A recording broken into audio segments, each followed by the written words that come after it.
শতবার মায়ের দিকে নজরে তাকাও। যদি চিন্তা করো আমার মায়ের দিকে তাকাও, আমাকে একটা কবুল হজের সব আমার আমল নামায় দেওয়া হবে। পয়গম্বর আলাইহিস সালাতু ওয়াস সালামের কাছে এক ব্যক্তি এসে জিজ্ঞেস করলেন, কোন কোন জায়গায় ব্যয় করবে, অর্থ কোথায় ব্যয় করবে?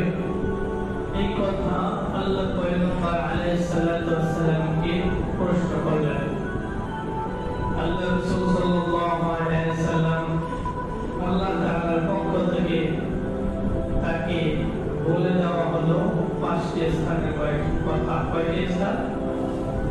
পাঁচটি স্থানে, অর্থাৎ পাঁচ জায়গায় ব্যয় করতে হবে।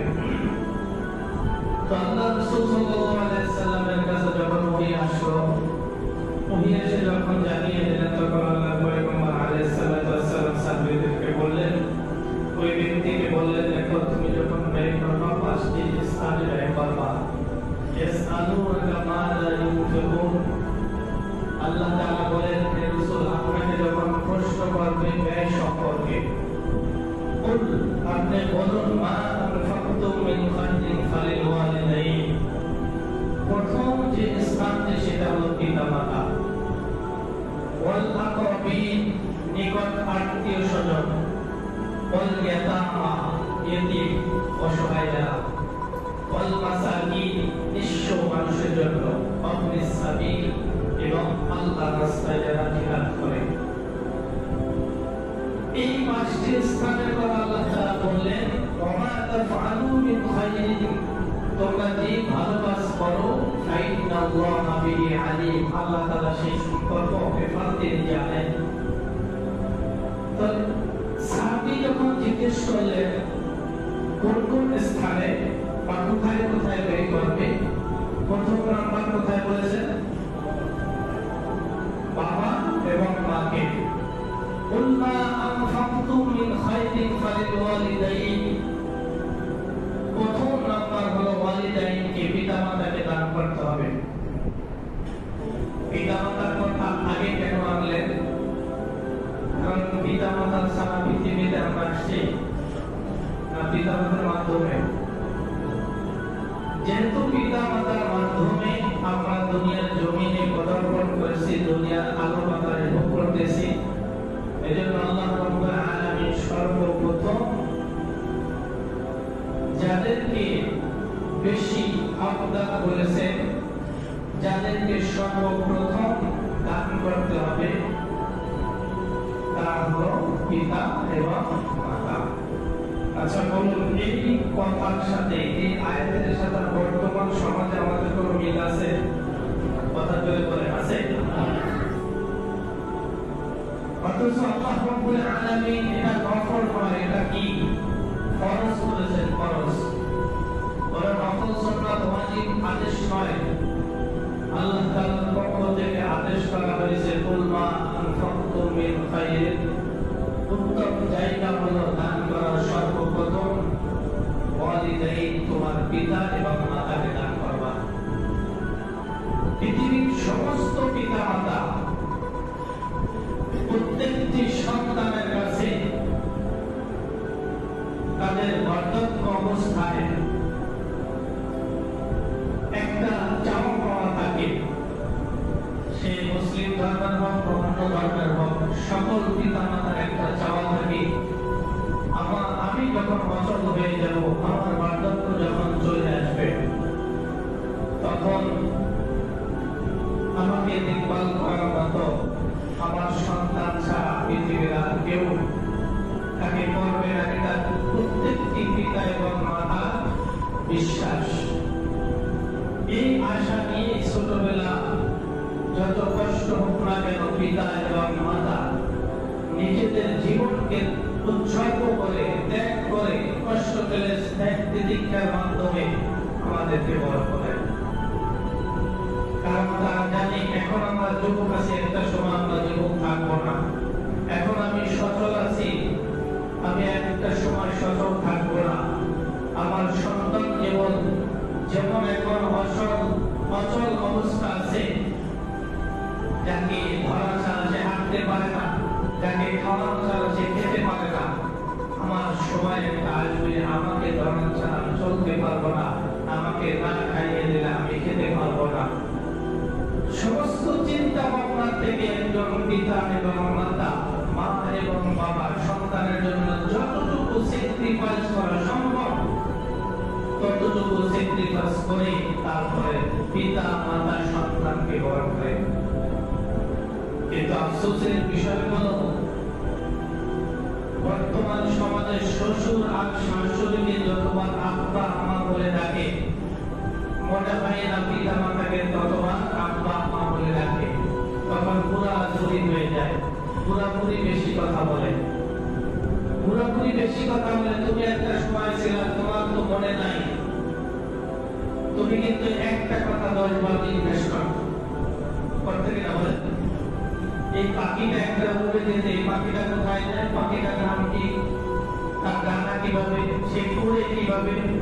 একবার পিতা বলছে তুই চুপ কর, আর কথা বলিস না। বলছে যতবার সন্তান জিজ্ঞেস করছে বাবা এই পাখি কোথায় যায়, কোন জায়গায় যায়, তার মা বাবা আছে, তার দুইটা কথা তার সে যত প্রশ্ন করছে সমস্ত প্রশ্নের জবাব দিয়েছে, একটা মানুষের জন্য বিরক্ত হয় নাই, বরং আরো আনন্দিত হয়েছে আমার সন্তান কথা শিখেছে। কথা বলে ঠিক না? আজকে বাবা মা তারা পুরা দূরে রয়েছে, বেশি কথা বলে, তাদেরকে ঘরে রাখা যাবে না। তাদের ঘরে রাখলে নিজের বন্ধু বান্ধবের কাছে অপমান হতে হয়, লাঞ্ছিত হতে হয়। নিজের বউকে খুশি করা যায় না, ছেলে মেয়েদেরকে ভালোবাসা যায় না। এজন্য এখন রাখছে কোথায়? বৃদ্ধাশ্রম। অনেক প্রকৌশলী, অনেক বড় ধনাত্ম ব্যক্তি, অনেক ধন সম্পদের বাড়ি গাড়ি আছে, সবকিছু, তারপর তাদের স্থান কোথায়? বৃদ্ধাশ্রম। এই জন্য কি আপনাকে আমাকে এত লালন পালন এত কষ্ট করে বড় করেছে? ঈদ আসছে, আগে ফোন দেয় আমরা কোথায় শ্বশুর বাড়ি, শালার শালি, শ্বশুর শাশুড়ি কি লাগবে, ভাইরা বউ যার 14 গোষ্ঠী আছে আগে তার খবর নেই। অথচ আল্লাহ বিধান কার খবর নেওয়াকে বাবার এবং মায়ের খবর নিতে হবে, কার বিধান। যারা এই সমস্ত করে আজকে কথাগুলো ভালো করে শুনবেন। আল্লাহ রাব্বুল আলামিন মা বাবার গুরুত্ব কেন এত বেশি দিয়েছেন? কারণ ঢাকার শহর অধিকাংশ ভাষায় দেখা যায় নিজের বাবা মার দিক থেকে শ্বশুর শাশুড়ির দিকের আত্মীয় স্বজনই বেশি আসে। সমাজ এটা এখন স্বাভাবিক মনে করেছে। আপনি শ্বশুর শাশুড়িকে ফেলে দেবেন, তাদেরকে দেবেন না, সে কথা নয়। কথাটা হলো আল্লাহ রাব্বুল আলামিন সর্বপ্রথম আপনার থেকে যারা প্রাপ্য তারা হলো বাবা এবং মা। 10 টাকা যদি দান করতে হয়, আগে 5 টাকা মা বাবাকে দেন, 2 টাকা শ্বশুর শাশুড়িকে দেন, আর 3 টাকা নিজে খরচ করেন। আল্লাহ বলেন না শ্বশুর শাশুড়িকে তুমি ফেলে দাও, তারা যদি অসহায় হয় তাদেরকে আপনার পক্ষ থেকে যতটুকু প্রয়োজন ততটুকু আপনি করেন, কোনো আপত্তি নয়। কিন্তু একবার জায়গায় 10 বার বাবা রাখবেন শ্বশুরকে, আর বাবা এবং মাকে পুরা ঘুরি করে সম্বোধন করবে, এই কথা আল্লাহর কাছে গ্রহণযোগ্য নয়। পিতা মাতার দোয়া যেমন কাজে লাগে, বদদোয়া তেমন কাজে লাগে। আল্লাহ রাব্বুল আলামিন বলেন কুল মা আনফাকতুম মিন খায়রিন ফালিল ওয়ালিদাইনি ওয়াল আকরাবিন। হে রাসূল, আপনি বলে দেন তাদেরকে, তারা যদি তাদের কিছু দান করতে চায়, তাদের অর্থ থেকে যদি কিছু দান করে, তাহলে ওয়ালিদাইন ওয়াল আকরাবিন, পিতামাতা এবং আত্মীয়স্বজনকে তারা দান করে। এখানে সব দুইটি, একটা হলো তাদের সব, দ্বিতীয়টি আত্মীয়তার সম্পর্ক রাখা, এটার জন্য আরেকটা সব। সুবহানাল্লাহ বলেন। আপনি যদি মিসকিন অসহায় তমুককে দিবেন, আপনার সব হবে একটা, দানের সদকা, দানের সব বা সদকার সব একটা। কিন্তু আল্লাহ তাআলা বলেন কুল্লা আনফাকতুম মিন খায়রিন ফালিওয়ালিদাইনি ওয়াল আকরাবিন। তুমি যদি তোমার পিতা মাতা এবং নিকট আত্মীয় স্বজনদেরকে দান করো, তোমার সব দুইটা, একটা হলো পিতা মাতা যতটুকুই দান করেছো ততটুকু আল্লাহ তাআলা দানের সদকা হিসেবে কবুল করবেন। সুবহানাল্লাহ। রব্বানা ইগফির লি ওয়া লিওয়ালিদাইয়া ওয়া লিল মুমিনিন ইয়াওমা ইয়াকুমুল হিসাব। আমরা দোয়া করি, এটা পরিচিত শব্দ, তাই না? আল্লাহ তাআলা বলেন পিতামাতার জন্য দোয়া করো, রব্বি ইগফির লি ওয়া লিওয়ালিদাইয়া ওয়া লিল মুমিনিন ইয়াওমা ইয়াকুমুল হিসাব। হে আল্লাহ, আমার পিতামাতা এবং সমস্ত উম্মত কিয়ামতের ময়দানে তাদেরকে হিসাবে সওয়াজ করে দাও। অসংখ্য আয়াত রয়েছে পিতামাতার দোয়া সম্পর্কে, আর একটা দোয়া তো সকলের মুখস্থ থাকে, রব্বির হামহুমা কামা রাব্বায়ানি সগীরা। ছোটবেলায় যেইভাবে আপনাকে আমাকে লালন পালন করেছে, আল্লাহর কাছে আমরা দরখাস্ত করি কি, আল্লাহ তেমনিভাবে তুমি আমার পিতামাতাকেও কবরের জগতে বরজাতে জগতে লালন পালন করি। তার মানে জাহান্নাম থেকে মুক্তি দিয়ে জান্নাত নসিব করে দিয়েছে। এই দোয়াগুলো কেন শিখিয়েছেন? আল্লাহ রাব্বুল আলামিন পিতা এবং মাতার এত গুরুত্ব কেন দিয়েছেন? তাদের দোয়া যেমন কবুল হয়, দোয়া তেমন কবুল হয়। একটি ঘটনা, হযরত সুরাইস রাহমাতুল্লাহি আলাইহির ঘটনা। তিনি একজন আবেদ ছিলেন। আবেদ বুঝতে পারছেন? আবেদ না, আবেদ মানে ইবাদত পূজারী।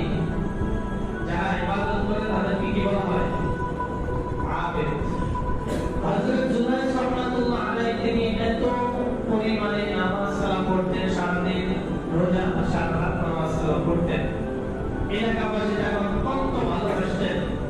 কাছে মৌসুমী ফল সর্বপ্রথম যেটা খাওয়ার উপযুক্ত হতো, সেই ফলটা জঙ্গল নিয়ে জুরাইসকে দিয়ে আসতেন।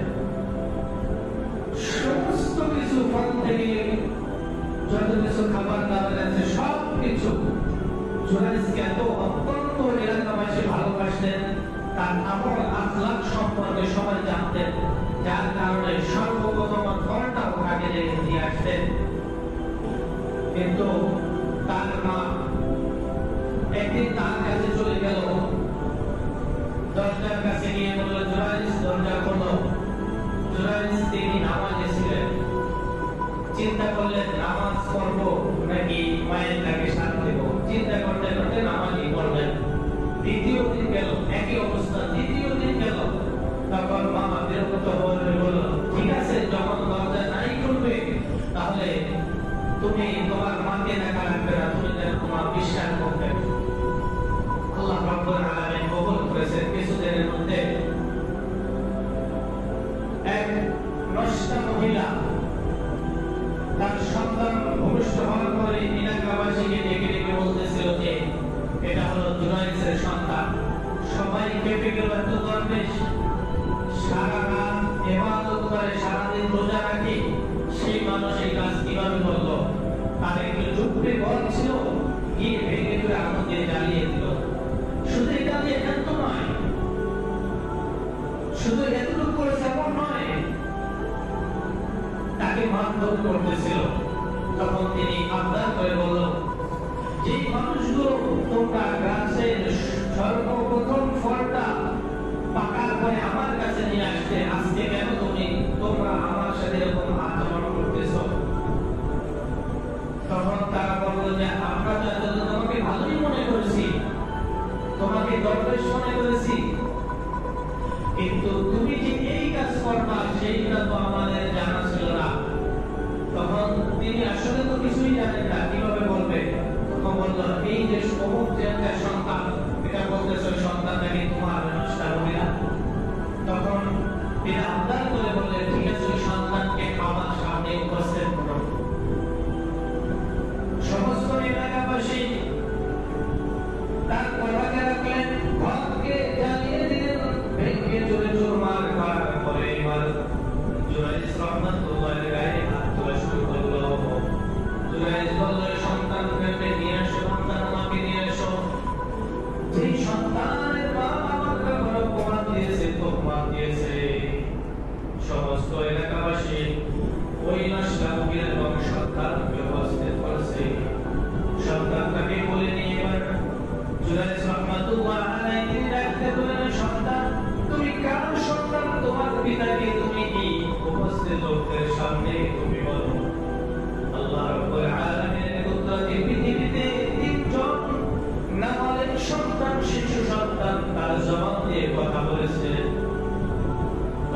মধ্যে একজন জুলাইস রাহমাতুল্লাহি আলাইহির ব্যাপারে একটা অপবাদ দেওয়া হয়েছিল।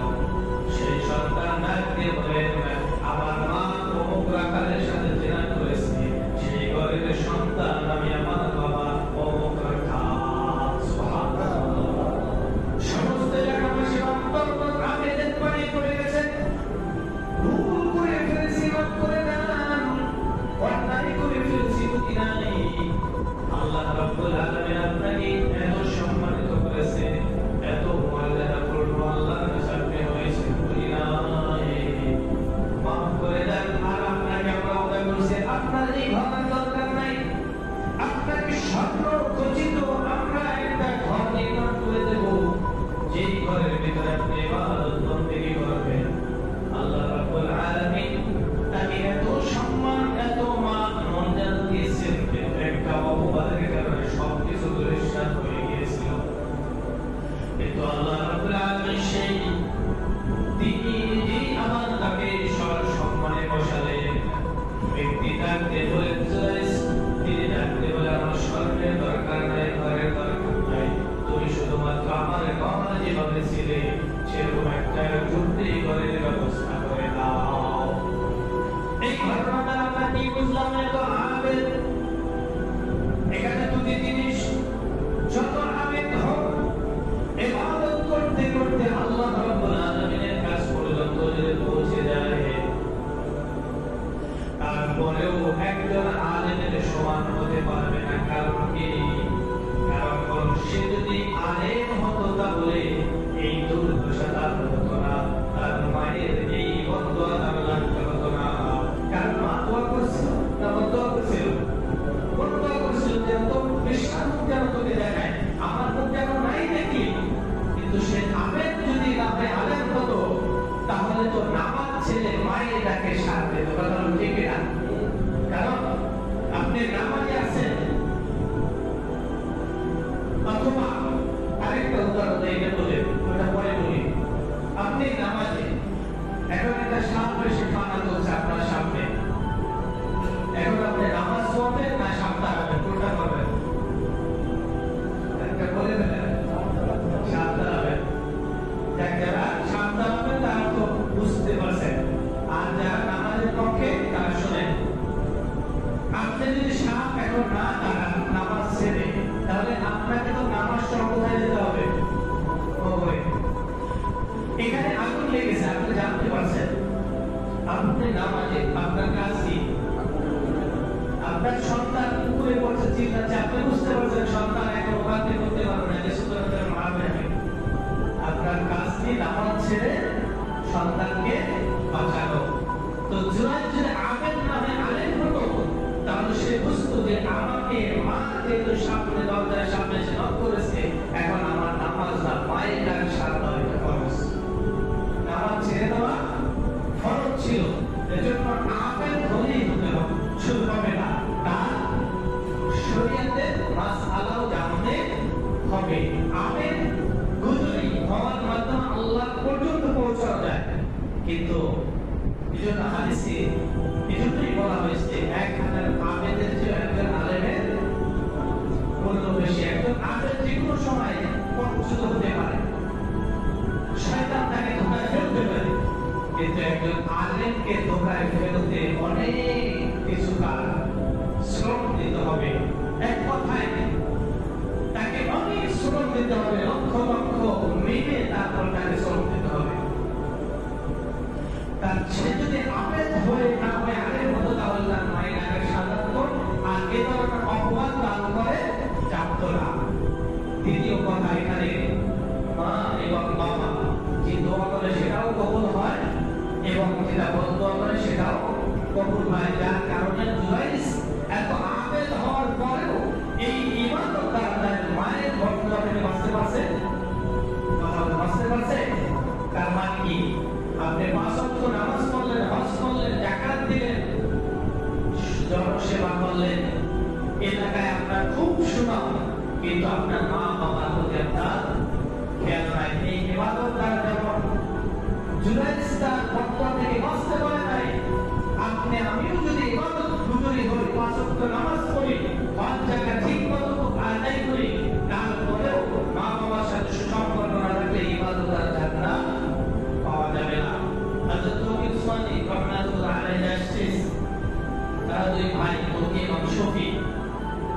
ওয়া বারাকাতুহু হজের জন্য রওনা দিবেন, টিকিট কাটা, হঠাৎ করে তার মা অসুস্থ, টিকিট ক্যান্সেল করলো, হজে গেল না। বাবা সুস্থ হওয়ার পরে জিজ্ঞেস করলো, সখী তো কি তোমরা কি হজে যাওয়া গেলে না কেন? তারা জবাব দিলেন, আমার হজ তো আমার ঘরে। সুবহানাল্লাহ। আমার হজ কোথায়? আল্লাহ রাব্বুল আলামিনের দরবারে দুই ভাইয়ের দুই হাত মাথায় রেখে এমন দোয়া করলে আল্লাহ তাআলা দোয়া এমন কবুল করলে তারা মাসে মাসে যায় জিয়ারত করে। সুবহানাল্লাহ।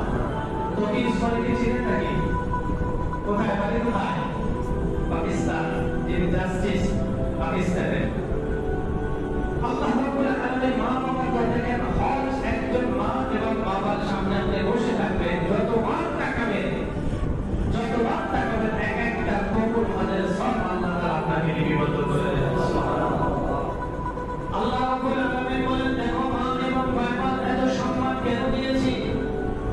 তুমি 5 লাখ 10 লাখ টাকা এত কষ্ট শ্রম দিয়ে আর্থিকভাবে এবং শারীরিকভাবে হজ করবা, কবুল হবে কি হবে না জানো না।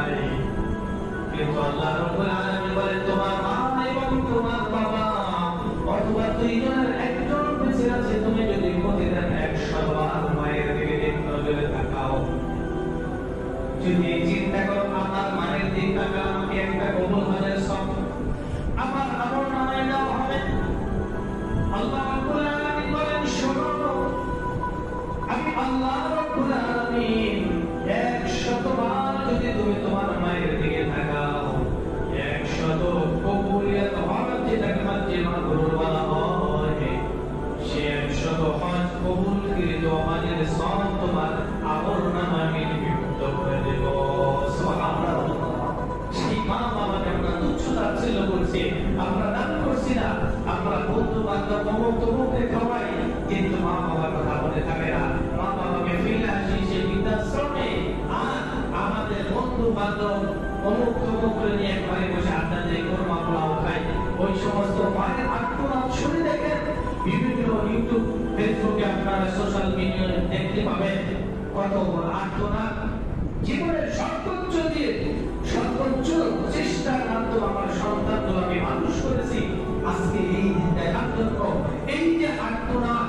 আল্লাহ তাআলা বলেন, পৃথিবীতে দুটি শাস্তি, দুটি অপরাধের শাস্তি রয়েছে, যা পৃথিবীতে পেতে হবে, আখিরাতের জন্য তোমার জন্য রিজার্ভ। তার মধ্যে জুলুম করা, 2 নাম্বার মা বাবার অবাধ্য হওয়া। মা বাবার যার কষ্ট দিলে, যার অবাধ্য হবে, মা বাবাকে দেখভাল করবে না। আল্লাহ রাব্বুল আলামিন বলে, সন্তানরা আমি আল্লাহ রাব্বুল আলামিন তোমাদেরকে দুনিয়ায় মৃত্যুবরণ করার আগে দুনিয়াতে শাস্তি দিয়েই ছাড়বো। যারা মা বাবাকে কষ্ট দেয় তাদের শাস্তি দুনিয়াতে আল্লাহ দিয়ে নিবেন, এবং কবরের জগতে তো আছে। তোমার জান্নাতুকা ওয়া নারুকা, আল্লাহ রাসূল বলেন, তোমার মা তোমার বাবা জান্নাত জাহান্নাম। আল্লাহ রাসূলকে জিজ্ঞেস করেন, ও আল্লাহর পয়গম্বর কথা মানে বুঝলাম না। আল্লাহ রাসূল জবাব দিলেন, মা বাবা বেঁচে আছে তো তাদেরকে গ্রহণ করো, তাদের প্রতি যদি তোমরা সন্তুষ্ট তোমরা যদি করতে পারো, তাদের সন্তুষ্ট যদি তুমি অর্জন করতে পারো, তাহলে আল্লাহ তাআলা তোমাদের প্রতি সন্তুষ্ট হয়ে যাবে। সুবহানাল্লাহ। এটা রাব্বিল ওয়ালিদাইন, পিতামাতা সন্তুষ্ট তো তুমি সন্তুষ্ট। সেই পিতামাতা প্রতি আমরা খেয়াল রাখি না, পিতামাতা কুলি জিনিস শেখাবো না, অনেকে গালি গালাজ করি, মারধর করি, হত্যা করে ফেলি। জাহেলের যুগেও এমন হয়েছিল, বর্তমান সমাজেও দেখা যায় অমুক সন্তান অমুক মাকে মেরে ফেলেছে, বাবাকে মেরে ফেলেছে, আর বৃদ্ধাশ্রমের কথা কি বলবো, সেটা তো আছে। সে আত্মনাদ কোথায় রাখবে আপনি একবার চিন্তা করেছেন? দুনিয়াতে আপনাকে শাস্তি ভোগ করতেই হবে। মাওলানা জাহাঙ্গীর রহমাতুল্লাহ আলাইহি রোডের সিলেটে ইন্তেকাল করেছেন। তার অত্যন্ত এলিমের দিকে অধিকারী ছিলেন, এবং তার কথাগুলো চমৎকার কথা, যারা শুনেছেন তারা হয়তো জেনেছেন, বুঝেছেন। তিনি একটা ঘটনা বলেছেন, তখন মোবাইলের যুগ আসে নাই। খুলনা একটা ঘটনা, খুলনা শহরে আমাদের এলাকায় তখনকার যুগে তো মোবাইল ফোন ছিল না, এখন তো মোবাইল ফোনে বলে তারপরে আসে। তখন হঠাৎ করে মামা চলে আসে, চলে আসার পরে দরজা খুলে দেখে বাবা, বাবাকে বলে না জেনে চলে আসলাম। যাই হোক, কুসুমা তো জানার এত কিছু ছিল না, সে তাকে দরজা খুলে ঘরে নিয়ে আসে, বসালেন। বসানোর পরে তার হোম মিনিস্টারকে ডাকতে গেছে। হোম মিনিস্টার তো নামাজানা করে না, কারণ শ্বশুর আসছে, এত গুরুত্ব না। তো এক পর্যায়ে স্বামীর আসলে অনেক স্বামী আছে স্ত্রীর কাছে অসহায় আছে কিনা? আছে, প্রকাশ করে না, কারণ এটা একটা লজ্জার বিষয়। অনেকে প্রকাশ করে, আমাদের কাছে বলে, অনেকে করে জন্য আমরা জানি, অনেকে অসহায়। স্বরাষ্ট্রমন্ত্রী সব নিয়ন্ত্রণ তাদের কাছে। হোম মিনিস্টারকে কোনোভাবেই তুলতে পারলো না। অসময় এসে বাবার কাছে বলতো, বাবা তুমি কি খেয়ে আসছো না? আসলে এত রাতে কি বাবা খেয়ে সন্তানের আসে কোনো বাবা? তখন বাবা বুঝে ফেলছে যে খেয়ে আসছে তো কাকু, আমি ঘুমাই। আল্লাহ কি মর্জি, ওই 1 ঘন্টা পর তার ভাই আসছে। কার ভাই? হোম মিনিস্টারের ভাই চলে আসছে। দরজা খুলে স্বামী যখন দরজা খুলে দেখে শালক এসেছে, তাকে ঘরে বসালেন। তাকে আর ডাকতে হয় নাই, উঠে কোনো একটা ডিম ভাজি করে তাকে খাওয়ানোর ব্যবস্থা করেছে। বাবাকে আর ডাকতে নাই, মনে করছে বাবা ঘুমে। বাবা সব দেখতেছে, তার তো ঘুমে আসে না, পেটে ক্ষুধা, সন্তানের বাসায় আসছে, কিছু না খেয়ে ঘুমাতে হবে এটা তো কল্পনাও করে নাই। তো সকাল যখন হলো, সকাল সব কিছু গুছিয়ে রওনা দিচ্ছে, তখন সন্তান তো বাবার জন্য তো অবশ্যই কষ্ট আছে। দৌড়তে আসছে, বাবা কোথায় যাবে? আমি চলে যাচ্ছি। চলে যাচ্ছ মানে? তুমি খাবার দাবার খাবা না? তোমার বউ এত কষ্ট করে রান্না বান্না করছে, একটু খেয়ে দিয়ে তারপরে না হয় আমি দিয়ে আসবো। তোর যেদিন সাদা হতে পারবো সেদিন তোর বাসায় খাবো। হাসার কথা? এটা কি আসলে হাসার কথা? বাবা কি বললো? তোর যেদিন সাদা হতে পারবো সেদিন তোর বাসায় খাবো। কারণ বাবা তো সব দেখছে নাকি? বাবা তো ঘুম আসে না, বাবা তো দেখছে কি কাহিনী। আমি আসলাম, আমার বউ উঠতে পারলো না, তার ভাই আসলো, উঠে তাকে ডাকতেও হয় নাই। উঠে ডিম ভেজে তারপরে ভাত, তারপরে তার ভাত দিল। সেই বাবা সকালে ভাত খাবে তার ঘরে। এই জন্য রাগে ক্ষোভে কষ্টে কথা বলছে, তোর যেদিন সাদা হতে পারবো সেদিন তোর ঘরে খাবার খাবো। ছেলে কি বাবা কখনো সাদা হতে পারবে? কেন বলছে কষ্টটা আপনারা বুঝতে পারছেন? কারণ বাবা আসলো, খাবারের ব্যবস্থা হলো না, তোর সাদা আসলো, খাবারের ব্যবস্থা হয়ে গেল। এই জন্য আল্লাহ রাব্বুল আলামিন বলেন, দেখো পৃথিবীতে 2 শ্রেণীর মানুষকে আল্লাহ তাআলা কষ্ট দিয়ে তারপরে কবরে নেবেন। একজন যারা মানুষের প্রতি অন্যায়ভাবে জুলুম করে, অন্যায়ভাবে মানুষকে কষ্ট দেয়, অন্যায়ভাবে মিথ্যা তহমত দিয়ে মানুষকে সমাজের মাঝে সরে করে, তাদের শাস্তি আমি দুনিয়ার জমিনে দেব। কারণ কোন মুসলমান অর্থাৎ একজন মানুষ আরেকজন মানুষকে কষ্ট দেবে, এই মিথ্যা অপবাদ দিয়ে কষ্ট দেওয়া, তার সম্মান হানি করা আল্লাহ তাআলার কাছে তার জঘন্যতম অপরাধ। এই জন্য আল্লাহ রাব্বুল আলামিন তার পয়গম্বর আলাইহিস সালামকে জানিয়ে দিলেন, ও পয়গম্বর আপনি জানেন না, কোন ব্যক্তি যদি তার মুসলমান ভাইয়ের অন্য ভাইয়ের গোপন দোষ ত্রুটি গোপন করে রাখে, জেনেছে বুঝেছে এই অপরাধটা করেছে কিন্তু মানুষের কাছে প্রকাশ করে নাই, মান সাদাল্লাহু সাদাল্লাহু ইয়াওমাল কিয়ামাহ, তাই আল্লাহ রাব্বুল আলামিন সে ব্যক্তির দুনিয়াতে অপরাধ করেছে, ভুল করেছে, দোষ করেছে, কিয়ামতের ময়দানে আল্লাহ তাআলা গোপন রেখে তাকে মাফ করে জান্নাতে দিয়ে দেবেন। সুবহানাল্লাহ। যারা অপমান দিবে, জুলুম করবে, এটা কখনো আল্লাহ তাআলা ক্ষমা করবে না। দুনিয়াতে শাস্তি দেবেন, পরকালে তার হিসাব। 2 নম্বরে পিতামাতা যারা অবাদ করবে, আপনি 5 ওয়াক্ত নামাজ পড়বেন, কবুল হবে না। হজ করবেন, কবুল হবে না। রোজা রাখবেন, কবুল হবে না। যদি বলেন আমার প্রতি আমার মা বাবা জুলুম করেছে, জুলুম করলে তার জন্য বিচার একজন আছে, বিচার করার জন্য একজন আছে, কিন্তু আপনার আমার কোন ক্ষমতা নাই পিতা এবং মাতার প্রতি বিচার করা। আছে নাকি ক্ষমতা? এই ক্ষমতা দিয়েছে আল্লাহ তাআলা। আল্লাহ রাব্বুল আলামিন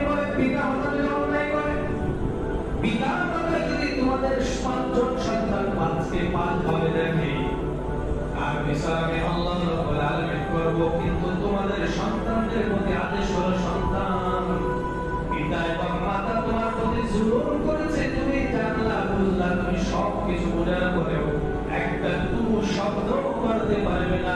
উফিন ওয়ালা তানহারহুমা ওয়া কুল লাহুমা কওলান কারীমা। জুলুম করার পরেও তাদের প্রতি সম্মানের সাথে কথা বলতে হবে, তাদের প্রতি রহমতের দৃষ্টিতে তাকাতে হবে।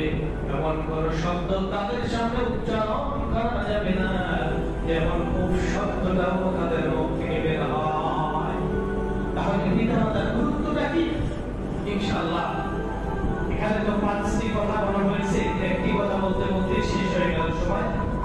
আগামী সপ্তাহে যদি এরকম গরম থাকে ইনশাআল্লাহ আপনাদের আরো তাড়াতাড়ি পাবো। কি বলেন? গরম থাকলে আমি ঢুকতে পারি না, যেদিন গরম হয় সেদিন আমি ফাঁকা, আমার কষ্ট কম পাই। এই জন্য আমি চাই আগামী সপ্তাহে এরকম গরম থাকুক আর আমি কষ্ট করে কষ্টে ঢুকি। আল্লাহ আমাদের সকলকে সঠিক বুঝ দান করুন এবং পিতা এবং মাতার গুরুত্ব বুঝে যতটুকু আলোচনা করলাম যদি এরকম কেউ থেকে থাকি তাহলে এটিকে পরিবর্তন করুন। না হলে যত ইবাদত করেন, ইবাদত করতে করতে কপাল কালো করে ফেলবেন, কাজ হবে না। এই ছাদের উপরে উঠবে না, এই ছাদের উপরে উঠবে না। মহল্লা একটা আছে চূড়ান্ত আর একটা আছে সরাসরি। কিছু নামাজি যেমন নামাজ করে কপালের মধ্যে পারে, তেমনি ভাবে মা বাবার কষ্ট দেওয়ার পরে যদি আবেদ হয়ে